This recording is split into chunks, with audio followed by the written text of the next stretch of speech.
Good people YouTube, I'm the Watch Idiot, and today we're gonna delve into a kind of dilemma that I have. I mean, I guess you could call it a dilemma, but basically I've got two Black BB58s. The first one, the Black BB58 Blue, when it came out 2 years ago, and then last year I got the super controversial yet intriguing 925. So I love both of these watches. However, at this point, I'm not sure I need to keep both watches. So in this video, I'm gonna go over the reasons why I want to keep each one of these watches and also the reasons why I want to sell each one as well. And then finally, I'll kind of talk about which way I'm leaning towards. And then also, I think that this can also be helpful to anyone else who might be looking to buy one of these watches or maybe add one to join the other. So it works kind of both ways over here. And of course, as always, let me know what you guys think and which one you would keep, perhaps. Also, I guess since I'm gonna be talking about the 925, this is gonna be a little bit of an impromptu Tarnish update as well. And finally, I wanna thank the sponsor of this video,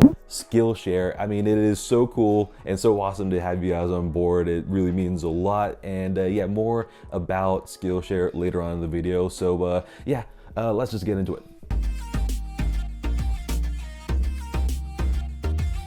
So the last time I did a Tarnish update was when I did my saltwater test in the Atlantic Ocean, and since then I haven't worn it all too much, I guess. So the Tarnish hasn't changed that much. However, I do think that the Tarnish little brown spot on the top of the top right lug has gotten a little bit darker, and I think that the overall case has just gotten a shade darker as well, but that seems to be about it right now. So let's get into the reasons why I want to sell the 925, and a big reason is that it doesn't have a bracelet, and over the past year I've become a full-on bracelet guy. So I mean, of course it wears absolutely amazingly on NATO straps and other straps, but not having a bracelet has stopped me from wearing the watch as much as I would have perhaps liked to. And even if Tudor somehow does make a fully silver bracelet for this, it wouldn't make any difference to me, just because this Tarnish case would look absolutely horrific with a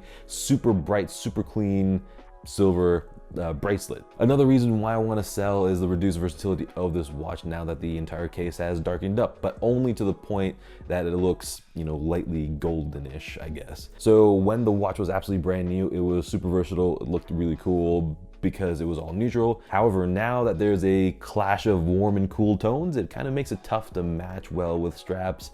So I guess next up is the resale value aspect of it. And this is, I guess, a kind of reason for and against selling the watch. So yeah, that's mainly down to the fact that I have no idea what a Tarnish 925 is worth. I mean, maybe someone really loves the Tarnish and it'll be worth more to them, and someone who absolutely hates it is going to be worth a lot less. So yeah, I mean, and also in the long run, I mean, who knows, maybe the defective Tarnish 925s from 2021 are going to be really sought after. I mean, who knows? I mean, maybe it won't happen, maybe it could. There's no way to know. So yeah, there's just no way to know whether or not this is a good time to sell, considering that I do still really like this watch. But more in terms of what I want to keep the watch, it comes down to the fact that I absolutely love the proportions of the Black BB58, and I absolutely love the dial and bezel color. I mean, gray is undoubtedly my favorite color, so pair that with the Black BB58 proportions and aesthetic, I mean, it's just incredible. Obviously, it looked a lot better when it was absolutely brand new, but even now, it offers a very different look compared to all the rest of my watches, which is something that I definitely want in my watches. And building off the uniqueness of the aesthetic, the experience of a silver watch is very special. I mean, the watch weighs more than the steel version, but only up to the point that you notice it when you pick up, and adding to the sense of occasion. I mean, when it's on the wrist, it pretty much makes zero difference no matter which strap you have it on. And the Tarnish, weirdly enough, is one of the reasons why I want to keep the watch. And yeah, that's just because I want to see how it progresses despite the process taking much longer than I had expected. And also maybe at some point I'll want to try and remove the Tarnish, and that'll be a helpful video for those of you who might want to do that. Or maybe I want to go through sending it back to Tudor and seeing what they have to say and what that entire process is like, which will be really interesting to see because I've heard so many stories about good and bad experiences on that end. Oh, and on top of that, I still want to do a tarnish test in a pool or a hot tub, something like that, because I do think that this could be like the final test and show of what this silver alloy is all about, because it's going to be reacting with chlorine and a bunch of other chemicals that are found in pools versus just natural salt water. So yeah, there's still a lot that we can learn about the 925. Speaking of learning, what a glorious segue. So Skillshare is an online learning community with thousands of classes for anyone who loves to learn and wants to explore their creativity through new skills. And I know that many of us here in this watch world love photography, and I've been wanting to reconnect with photography because ever since I started the channel, my cameras have pretty much become strictly video cameras. So yeah, the giant selection of photography classes and the ease of use has really drawn me into Skillshare. So I've been taking outdoor photography, see, shoot, and share the beauty around you with Min T, and it's been really awesome hearing from a pro photographer about his process and getting tips on how to capture architecture and nature, which are two of my favorite things to take photos of, and watches, of course. But alongside a giant selection of photography courses, you can find all sorts of other courses on, gardening, productivity, entrepreneurship, drawing, I mean, so many things. So if you've been wanting to learn something new, now you can anytime on your phone or your computer thanks to Skillshare. And by using the special link down in the description, you can get a 1-month free trial and really experience what Skillshare has to offer over here. So yeah, once again, thank you very much, Skillshare. See, I've been a big fan of the Blue Bay ever since I got it, and ever since I got it, I've been pretty much wearing it on NATO straps the whole time, and it looks insanely good on NATOs and a bunch of other straps as well, and that's a big reason why I want to keep it. I mean, it's just so nice to have a watch of this caliber that is just so versatile no matter what you want to do with it. I mean, as much as I like having weird watches that look different, there is just something undeniably special about having a watch that is simple and effective, that flies under the radar and just does what it's supposed to do. And another reason why I want to keep it is because this has a bracelet unlike the 925. And yeah, I mean, the bracelet is far from perfect. I mean, pretty much the entire time that I've owned it, I was in between links and I needed an extra micro-adjust hole, or half link, whatever it may be. But finally now, Uncle Seiko came in with a very clutch half link, and the problems have been solved, at least on the fit side of it. And finally, it's just a pervading sense of like quiet excellence, I guess I could say. I mean, when I feel it and see it, it just oozes quality despite its relative simplicity, and just seeing it on wrist is so satisfying, and it just shows how little small details can make a big difference and take a watch to the next level. Oh, and I cannot forget to mention the amazing bezel feel, and yeah, this has the best bezel feel short of a Submariner, and actually now that I think about it,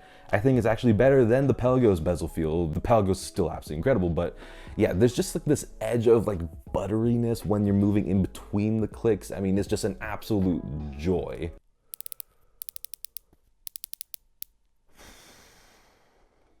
Yeah, so that bezel adds so much to the feeling of refinement and the enjoyment that I get from wearing the Blue Bay, and it just, yeah, oh, so good. And I just have so much respect for this watch. I just respect it a lot. So like I mentioned before, one of the main reasons why I love it is its quiet excellence. I said that I just really respect it, but that can also be taken the other way by it just being a bit boring. It's a victim of its own success because in the grand scheme of things, there's nothing about the design that's inherently special that makes me smile and just really, makes me stare at the watch for longer and has me like grinning away like an idiot. I mean, in a big collection, especially one with many dive watches, my watches don't get giant wrist time numbers, and most of the time I choose a watch to wear just because it catches my eye. This Blue Bay doesn't catch my eye very often, so it doesn't get worn very often. And that is my next reason. I mean, yeah, the last year in 2021, I wore it 11 days as my main watch. Yeah, I mean, the numbers don't lie. I mean, I have to consider whether or not a watch of this price has enough going for it to keep it despite the low wrist time numbers, because at this point, the money could be used maybe to buy other watches for the channel, or maybe it can just be used for like literally anything else at this point as well. So at this point,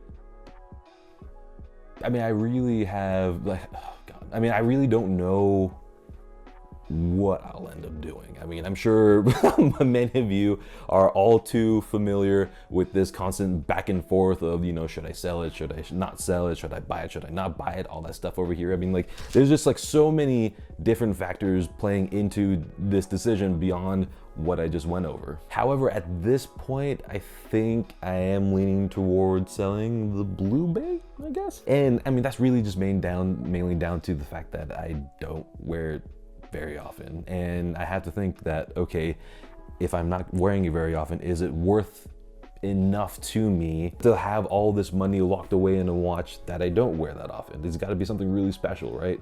And also beyond that, whenever I do wear it, I do really enjoy it, but then when I'm not wearing it, I kind of forget about it. And yeah, then it just goes back to the money that I can get for it. And this has been the case with so many of my watches that I've sold before. I mean, like my Zen 556 and my U1 just come up to mind.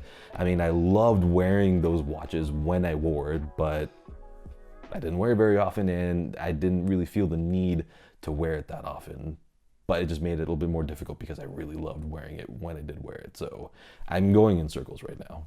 And also, I can't deny the special place that the 925 hold in this channel. I mean, it's been with me through like the very early days of the channel, and there's still so much that I want to do with the 925, but then there are so many times that the tarnish really bothers me, and then just makes me love the efficiency and the just clean aesthetic of the Blue Bay, and I can just go around in circles again for many more hours about this decision and stuff like that. So yeah, let me know which watch you'd keep down in the comments, what you think about this whole entire thing, and hit the like button if you enjoyed the video, and of course hit the subscribe button as well to see more what's going to come out, and just help the channel a whole bunch. And yeah, just goodness is going to be coming through over here. And until the next video, good day.